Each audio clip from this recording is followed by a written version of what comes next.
Ok, salut tout le monde. Donc aujourd'hui, petite vidéo sur ma Honda CB 500X. Bon, ça fait une semaine qu'il fait beau et j'ai choisi le seul jour où il a plu ce matin et où il va encore pleuvoir cet après-midi pour faire mon essai. C'est génial, on adore. Du coup, aujourd'hui, je suis au volant de ma Honda CB 500X de 2019. Donc cette moto m'appartient, voilà, c'est la mienne que j'ai depuis 1 an et demi maintenant. Donc c'est la première vidéo essai que je vais faire avec. Je vais vous donner mon ressenti aujourd'hui sur cette moto, voilà, sans filtre, sans vendre la moto, mon ressenti sincère avec les points forts et les points un peu moins forts de celle-ci. Voilà. Aujourd'hui je ne vais pas parler spécialement des caractéristiques de la moto parce que vous les connaissez déjà normalement. Vous donner mon ressenti moi en tant que première moto, ce que j'en pense, les avantages, les inconvénients. Et toutes les petites choses comme ça qui peuvent vous intéresser de la vraie vie, quoi. Déjà cette moto, oula, attendez, qu'est-ce qu'il fait? Déjà cette moto, oh des flics, on va leur dire bonjour. Il m'a répondu yes, 1 sur 2, ça c'est cool. C'est ma première moto, je l'ai achetée 2 semaines après avoir passé le permis à 2. Je suis allé la récupérer à Rouen, donc moi j'habite à Paris. Voilà, et voilà, dès la première journée où je l'ai récupéré, en fait je l'ai redescendu à Paris voilà, par l'autoroute. Et en gros je me suis tapé 2 heures d'autoroute avec et c'était franchement nickel. J'ai bien kiffé, en fait j'étais assis vraiment dans un canapé et tout. La conduite en fait c'est du Honda, donc on a l'impression de toujours l'avoir conduit. Je sais pas si vous avez déjà pu essayer des motos Honda, mais en fait elles sont faciles d'utilisation, quoi. On a l'impression, on l'essaye pour la première fois, on a l'impression qu'elles sont à nous depuis déjà 5 ans. Qu'est-ce qu'ils font? Petite réunion pour verbaliser tout le monde là, et bah c'est sympa ça. Du coup j'ai roulé avec par tous les temps, sous la pluie, sous la neige, j'ai fait de l'autoroute, j'ai fait un petit peu de off-road, j'ai vraiment fait pas mal de trucs avec. Donc je vais vous donner mon ressenti sur tout ça. Premièrement, pour une moto de débutant, ce qui est très bien avec, c'est que du coup elle est vraiment, elle pardonne beaucoup d'erreurs, quoi. Elle freine bien, elle tourne bien, regardez, bon je sais pas si vous vous rendez compte, mais voilà, je peux vraiment l'envoyer pas mal. Donc on va parler du vif du sujet, quoi. Ce qui je pense va vous intéresser, c'est la partie économique de cette moto. Donc cette moto, si vous n'avez pas trop de ronds, alors certes elle coûte un petit peu... Oula, attendez, mon téléphone tombe. Elle coûte un peu à l'achat au début, quoi. Faut compter 5500, 5000 euros pour une bonne moto. La mienne, je l'ai acheté 5600 euros, elle avait 10 000 km. Enfin, c'est une moto qui va être très économique dans le sens où elle consomme vraiment rien. Moyenne 3 litres et demi, voilà, et le réservoir fait 17 litres. Enfin 17 litres et demi, je crois même plus proche de 18 litres. Donc niveau consommation, c'est vraiment chouette, elle est vraiment très cool cette moto là. En tout cas, moi je vois que en étant rouleur comme je suis, donc je fais pas des bornes tous les jours, voilà, je la sors pas tous les jours, moi je vais au travail à vélo, donc c'est vraiment une moto de balade et de plaisir, quoi, on va dire. Je fais un plein tous les mois et demi, quoi, limite tous les 2 mois même. Donc pour les gros rouleurs, vous ferez des pleins plus souvent, c'est sûr, mais en gros elle va pas vous ruiner sur l'essence, et avec l'augmentation des prix là, c'est plutôt une bonne chose, donc ça c'est cool. L'assurance, moi en étant jeune permis, première moto, j'ai le permis voiture par contre depuis 2 ans. Je paye 90 balles par mois, 90 euros en tout risque, voilà. Regardez, je vais faire un demi-tour ici, il n'y a personne derrière moi, hop, pas de flic, ligne blanche c'est totalement interdit, hop, rayon de braquage, voilà, hop, c'est nickel. Sur une route comme ça, voilà, ça tourne très facilement. On va accélérer un peu.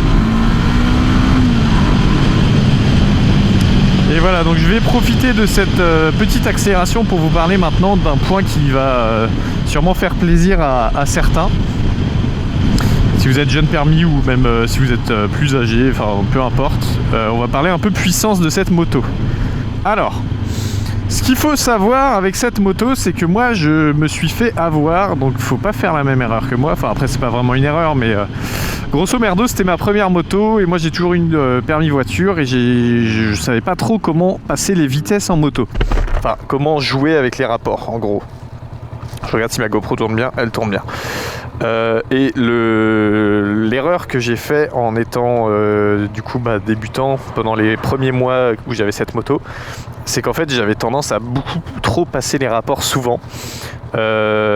regardez, je vais vous faire un exemple. Je vais attendre que le feu passe au vert.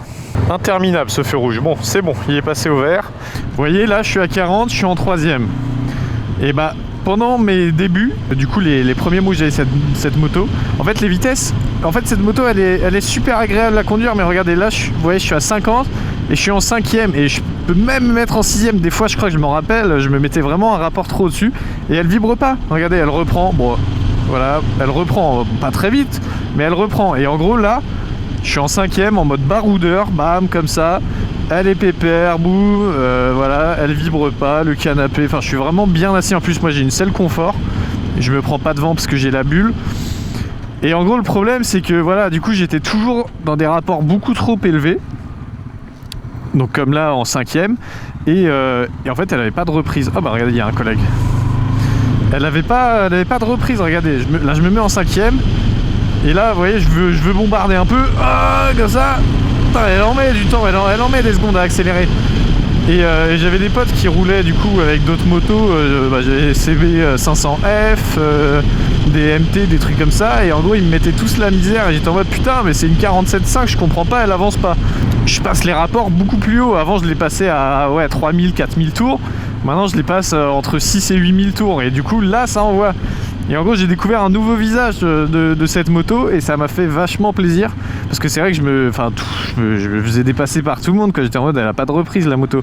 Alors certes, elle consommait rien, mais elle avait pas de reprise. Alors que là, vous voyez, bon, hop, là on met poignée dans l'angle, là on est à 8000 tours et là, voilà, on est à 90 en 3e, en 2e même. Et là, là, elle envoie un peu. Là, pour le coup, on peut s'amuser, on peut vraiment prendre des bonnes courbes. Et du coup, l'erreur qu'il faut pas faire si vous procurez cette moto, c'est, enfin voilà, comme moi, rouler vraiment trop chill en passant les vitesses très vite. C'est juste que je savais pas la conduire. Et là, là, c'est vraiment une. Enfin, j'ai revu une autre moto en fait depuis que j'ai fait ça. Et ça m'a fait vachement plaisir.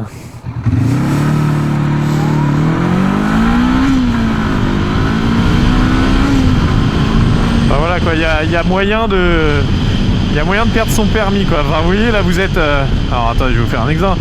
Vous êtes en 6e à. Allez, on va descendre à 50, voilà. Bon, ouais, 6e 50. Elle vibre pas, tu vois, on cruise, on est bien, mais on tourne la poignée, elle avance pas. Donc on n'hésite pas à tomber quelques rapports, ouais, on se met en 2e, et là elle part, et limite elle peut même partir en wheeling quoi. Enfin vraiment, c'est un mode de conduite différent. En fait, ça dépend des fois. Si vous voulez rouler économique, et ben vous mettez un peu plus de rapports, voilà, vous êtes chill comme ça, vous consommez rien. Et si vous voulez envoyer un peu, là, hop, vous descendez une vitesse, et là on découvre une autre moto, et là c'est cool. Maintenant, point négatif de cette moto qui vraiment me fait chier. Enfin voilà, on va dire les choses. C'est que moi je fais 1m87, 88, donc voilà, je suis assez grand. Et tous les gens qui ont cette moto qui sont assez grands peuvent témoigner, je pense. La bulle, c'est une vraie merde. En fait là, elle est réglée à la position la plus basse. Parce que quand j'étais à la position la plus haute, en fait, je me prenais le vent en plein dans le haut du casque. En fait, le vent tape là, et vu que nous, les petits, ça passe nickel, hein, mais les grands, donc 1m85, 1m90, on va se prendre tout le vent dans le haut du casque, et c'est très très désagréable, surtout avec un peu de vitesse. Là, j'ai descendu la bulle au minimum, donc maintenant je me prends le vent dans tout le casque. Et vous voyez, c'est pas... la bulle, c'est un des défauts de cette moto, je trouve. C'est que si vous êtes grand, la bulle n'est pas spécialement faite pour les grands. Après, il existe des bulles un peu plus grandes ou même des réflecteurs d'air. Là, c'est un espèce de petit truc qu'on rajoute en haut là sur la bulle. J'ai jamais testé, ça peut faire le travail. Je trouve ça très moche, mais ça peut faire le job. Enfin, voilà, il y a des solutions qu'on peut trouver. Mais pendant qu'on est sur les défauts, qu'est-ce que je pourrais dire ? Elle a pas énormément de défauts. Hein. Alors moi, c'est vraiment mon avis personnel, vraiment mon avis à moi. Alors vous, ça sera peut-être pas ça du tout. Mais mon avis à moi, alors c'est pas un défaut, mais en fait cette bécane, la CB500X, elle fait tout bien. Alors elle fait l'autoroute bien, elle fait le duo bien, elle fait les accélérations bien, le freinage bien, mais elle ne fait rien, enfin je trouve elle ne fait rien de très bien. Et en gros là, je suis, du coup je l'ai depuis 1 an et demi, Et en vrai, je trouve que j'ai fait un peu le tour de la moto et il n'y a rien où je me dis putain, ça secoue quoi, elle vibre pas trop. Enfin, après, c'est mon avis perso, hein, encore une fois, mais vu qu'elle fait tout bien, bah je me fais, j'allais dire, je me fais chier. Non, je me fais pas chier, mais enfin, il me manque un petit truc, tu vois, un petit, pas forcément de la vitesse en plus, parce que bah voilà, on s'amuse bien avec, mais je sais pas, je saurais pas expliquer, mais il y a un truc qui manque. Enfin, en fait, elle est linéaire, quoi. Voilà, c'est une moto linéaire. Je sais pas, il manque la petite flamme. Après, ça, c'est mon avis perso, encore une fois, mais je la kiffe bien. Elle m'a rafait mon A2, nickel. J'aurais pu m'amuser avec, voilà, j'ai pu faire pas mal de trucs. Mais après le A2, c'est sûr que je vais changer. Je sais pas forcément pour une moto plus puissante, hein. Je vais rester sur peut-être une 600 ou je sais pas, mais j'ai fait le tour, quoi. J'ai l'impression d'avoir fait le tour assez vite. Le duo, j'en ai fait beaucoup. C'est une moto qui est vraiment pas mal du tout pour le duo. Vraiment, moi, j'emmène souvent des gens derrière moi et ils se plaignent très rarement. J'ai une selle confort, je vous la montrerai un peu après. Vous voyez, la selle, elle est quand même assez large, quoi. Il y a moyen de mettre ses fesses et plutôt molle, donc ça c'est cool. Je vous ai dit, j'ai pris un 150. Bon, j'étais en fond de 5ème, hein. Elle a 6 vitesses cette moto là, mais elle a du répondant en ville, ça passe nickel. Le duo, franchement, il n'y a rien à dire, hein. C'est limite un point fort de cette moto, je trouve. Je vais descendre en bas. Alors ça, c'est en plus c'est un truc que je déteste. J'aime pas du tout cet endroit parce que la zone pour s'insérer est minuscule. Voilà, c'est direction Créteil, Metz, Nancy. En fait, il y a 20 mètres pour accélérer. Donc ça va être l'occasion de vous montrer un peu ce qu'elle a dans le ventre, la grognasse. Alors, donc là, je suis en 3ème à 50. Hop, poignée dans l'angle. Voilà, je suis à 120. Donc autant dire que voilà, pour s'insérer sur la voie rapide, c'est un jeu d'enfant avec cette bécane. Alors le off-road, j'en ai fait un petit peu sur des chemins et un peu en forêt. Alors moi j'ai pas du tout des pneus faits pour, donc je faisais très gaffe. Mais après, encore une fois, voilà, elle a des bonnes suspensions. Après, d'origine, elle a pas de sabot moteur, donc je trouve ça un peu con, quoi, parce que si vous prenez des cailloux, ça va vous défoncer le moteur bêtement. Donc ça peut s'installer, hein, c'est des petits trucs comme ça qui s'installent fastoche. Mais voilà, c'est bon à savoir que qu'il n'y en a pas et qu'il faut faire gaffe, quoi. Pour une première bécane, moi, je vous la conseille vraiment, parce que déjà, elle a une bonne gueule. Elle a un bon son, voilà, elle sort un peu des MT-07 qu'on voit partout. C'est un peu différent, les gens, ça m'arrive assez souvent que les gens se retournent pour la regarder. Elle fait vraiment bien le travail. Pour le A2, en plus ce qui est bien c'est qu'elle n'est pas bridée, elle est en full, donc 47. De toute façon, niveau puissance, toutes les 47.5 se valent un peu, hein. Voilà, peut-être en accélération, il y en a qui peuvent être différentes, mais moi je trouve que pour le A2, pour vous faire la main, elle va vous pardonner pas mal d'erreurs de débutants. Vous pourrez faire du duo, vous pourrez faire de l'autoroute, vous pourrez faire de la ville, un peu tout. Elle a une bonne gueule, elle consomme pas trop. L'assurance certes est un peu chère, mais bon après si vous tapez dans des MT-07, ça va être pareil, voire plus cher. Donc après si on faut vraiment taper dans des vieilles bécanes, mais voilà, c'est peut-être pas ce qu'il vous faut.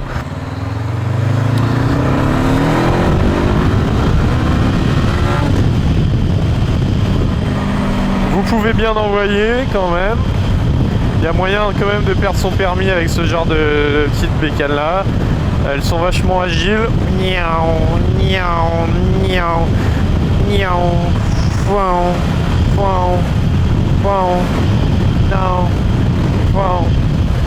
Je suis sûr qu'il y a moyen de poser le genou avec en plus. Alors je sais pas s'il y a des mecs qui l'ont déjà fait, mais je suis quasiment persuadé qu'on peut poser le genou avec cette bécane.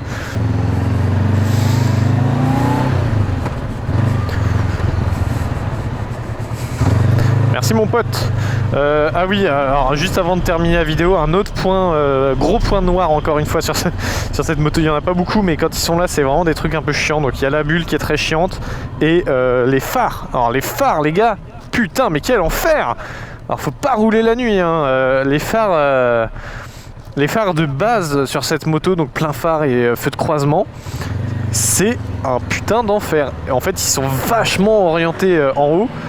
Et moi, clairement, la nuit, voilà, en hiver et tout, j'éclairais le haut des arbres. Voilà, les arbres, le haut des arbres. J'ai essayé de le régler. J'ai baissé au minimum l'écran, voilà, des phares. Et ça continue d'éclairer. Pourtant, je sais pas, je suis pas en wheeling, hein, je roule normal, mais ça éclaire les arbres. Donc il y a quelques fois au début où je me faisais vraiment des frayeurs, en fait, où je voyais pas la route. C'était terrible, même en plein phare. Et c'est suite à ça d'ailleurs que j'ai installé les feux additionnels qui m'aident beaucoup. Genre parfois je fais des tests la nuit, j'éteins les feux additionnels et je vois plus la route, hein. Je sais pas si c'est que sur mon modèle ou quoi, mais dites-moi en commentaire si vous avez cette moto et que vous avez ressenti ça aussi. Mais la nuit, vraiment, elle éclaire très mal, très très mal. Donc faut mettre des feux additionnels, c'est limite obligatoire. Alors si je devais la noter sur 10, je lui mettrais un bon 7 ou 8, voilà. 7 ou 8 parce que tout ce qu'elle fait, elle le fait plutôt bien. Elle nous emmènera où on veut, elle est très fiable, elle coûte pas cher. Mais pourquoi pas 10? Parce que justement, comme je vous ai dit, elle est peut-être un petit peu trop linéaire. Bon bah je vais couper la vidéo ici. Gros bisous, ça m'a fait plaisir de vous présenter ma petite mémère. Et on se retrouve bientôt pour une prochaine vidéo. Allez, ciao!